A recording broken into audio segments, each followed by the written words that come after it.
Time was against them. So was a commanding current. It ripped 2 men off their kayaks when they went over the small fall. One made it to shore okay. The other went under, never came back up. Nearly impossible to get out from the undertow once you're pulled into it. The search was on.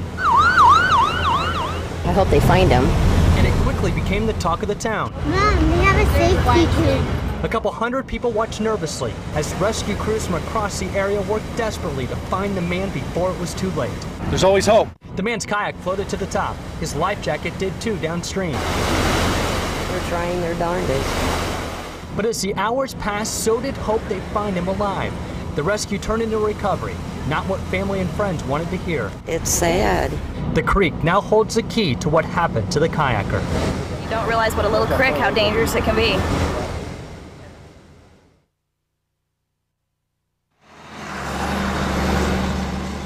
Middle America, on a lonely stretch of highway.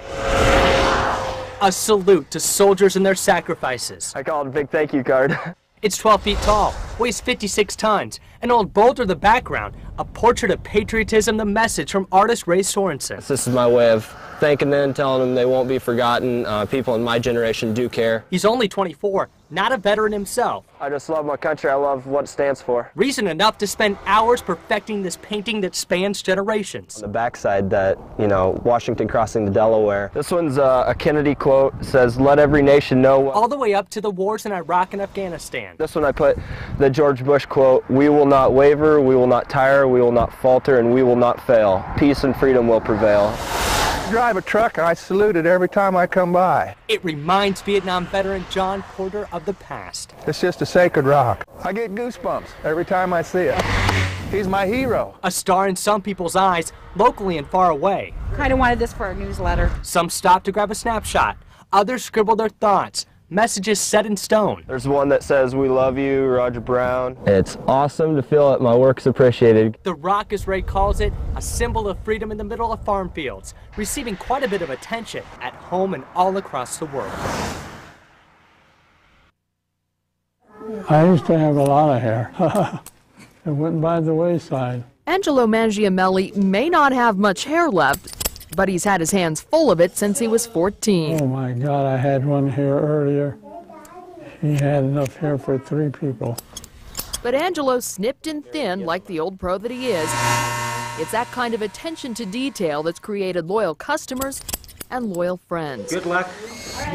Keep the change. Friends that hate to see him go. God love you. Yeah. Ciao. There have been millions of memories created in Angelo's barber chair, but it's his last haircut he'll never forget. Who would receive the honor? Dylan, come on. Can you get up there? His 5-year-old grandson. Okay, here we go. I hate to say it's my last one, but gotta quit sometime. Can't go on forever. So where will Angelo's faithful following go for a trim? Well, I tell him go see Bob. Bob Muselik, his partner in the barber biz for over 20 years. He takes his time. He does a very good job. He's very, very thorough. Angelo decided it was time to hang up the scissors when Bob announced he was closing and joining another shop. We're done here, just a little bit more. Unlike a pair of scissors, Bob knows he can't replace Angelo. One thing I could always depend on Angelo, he was always going to be here. But come next week, the old Belmont barber chair will be empty and Angelo's scissors will be silent for the first time in 76 years. I made a good living. Well, I'll miss all my customers.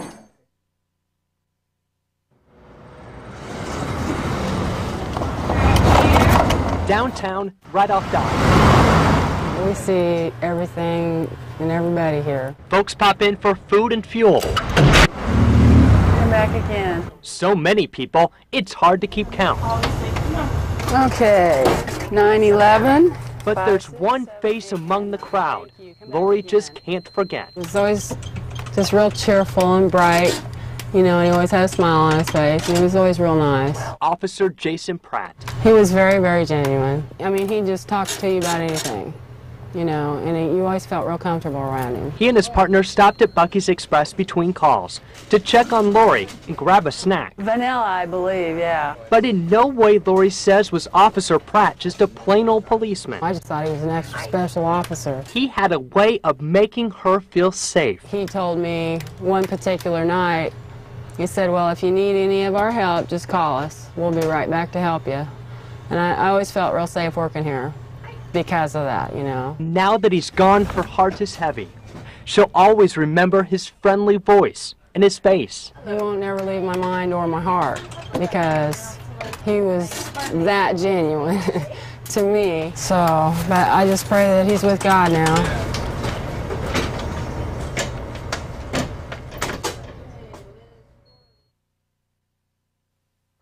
Hi, guys. Since May, this is what Bill Dean has come home to every night. I do talk to it all the time. This copper tree is a tribute to the U.S. troops who have died fighting in Iraq. Each leaf represents a life that's been lost. Andrew Ward. He was, he's from Kirkland, Washington. There are now over 1,400 leaves on the tree. Word of Bill's work has also traveled fast. I've heard from people from Texas, from Maine, Massachusetts. Some are mothers who have lost a son or daughter. Many want a leaf for their Christmas tree.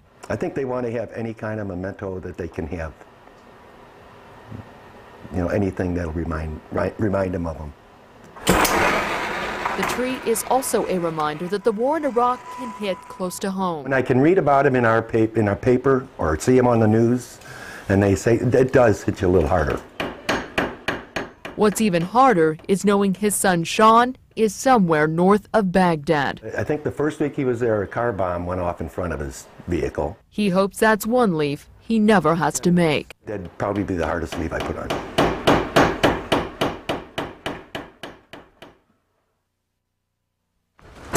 Come back. 10 days from now, this room will be packed. On the stage? Yeah, right. Now, it's called Chinese New Year, but it's not exclusively for Chinese. I know the Vietnamese, they use the same calendar, they celebrate the same New Year, but they just call it a New Year, not a Chinese New Year. Every year, the party gets bigger as more Asians move to Las Vegas. I think Chinese see that, and also they're always drawn towards the gambling. That's why down here on the Strip, they take Chinese New Year seriously. You can see there's a concert here at the MGM, and at the Bellagio, well, they're going one step further. Over 10,000 flowers form the New Year's display. Nice to meet you. Nice to see you. It's Audra Danzak's job to make sure everything is perfect. Everything symbolic that we've done, our lanterns, our firecrackers which chase away evil spirits, our 45-foot pagoda. Hi, there's 6 layers to the pagoda, 8 sides, all lucky Asian numbers.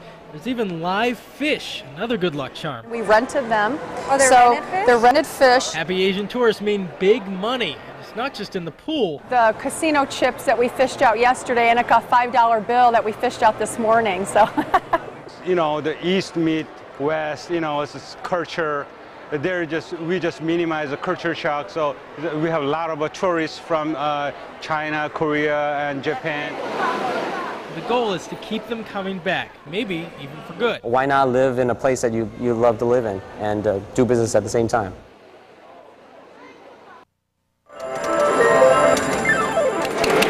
Come on, baby. Mother needs a new pair of shoes. I got double. Jenny Touchton says if she wins the Megabucks jackpot, she won't get excited. I think I'd be relatively calm. I really do. Yeah, okay. Well, darn it. Just like this guy says he's going to give the millions to charity. I give it to the church. All it takes is $3. Boom, bada bing, bada boom. To walk away with millions. if you should actually win the Megabucks jackpot, you will actually win 1/25 of the total jackpot, which is a check for about $1 million before you even leave the casino. Some people could go into shock. International Gaming Technology spokesperson Connie Fox says since 1986, all 57 Megabucks winners have become instant celebrities. I think the one thing that's common for everybody is that they go into a period of shock. Connie says big money can bring on a lot of stress. Everything in your life is going to change. That is just the reality of it. And that sounds pretty good to just about anyone who knows being a millionaire is not their current reality. All right, we got 18. We're back in the money.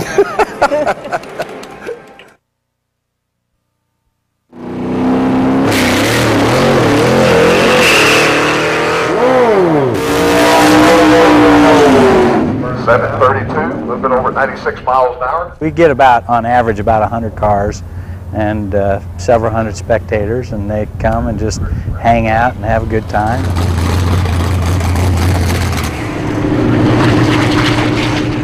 All right, let's go. Okay, Larry, bring the other guy up too. Not running my Impala. Mustangs. Everybody thinks it's a Hemi, but it's not. Toss them the keys to my car. Tell them to bring it on in. That's another good run. It's our hope that it prevents them from terrorizing the streets, if you will, racing up and down the streets in the industrial parks or residential areas for that matter. Right. Okay, pull in. Hey, how do they say that? You run what you brung? We've got street cars here, we've got real race cars, you know, we've got trucks, motorcycles, and it's grudge racing. I don't know, we do all right. 62 miles an hour. It's fun though, a lot of fun.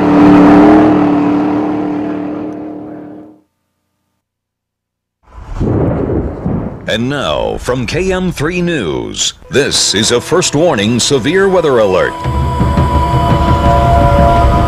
This has been going straight east. Okay. A little bit south, but most of it's been straight east. How do you describe this as other storms that you've seen? Never thought it'd happen. I don't want to happen again. I hate it. All of our cars are demolished.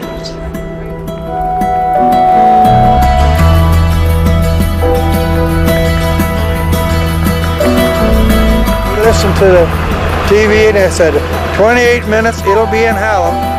So I told Mom, let's go down. Just a few minutes ago we had a report that there was a tornado on the ground 6 miles to the south and east of Wilburn.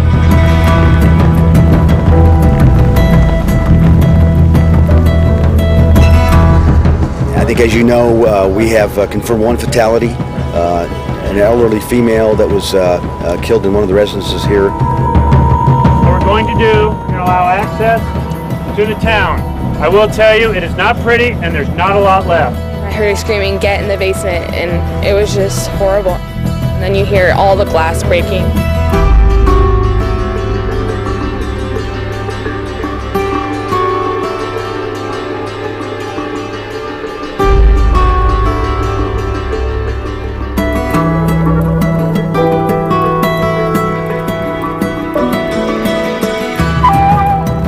Now to storm damage on the other side of the river. Severe weather hit Fremont County, Iowa around 10 o'clock last night.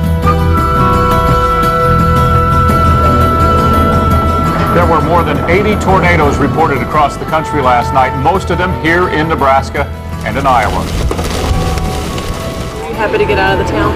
Yeah, it's scary. And you're all wet and cold. Hated it.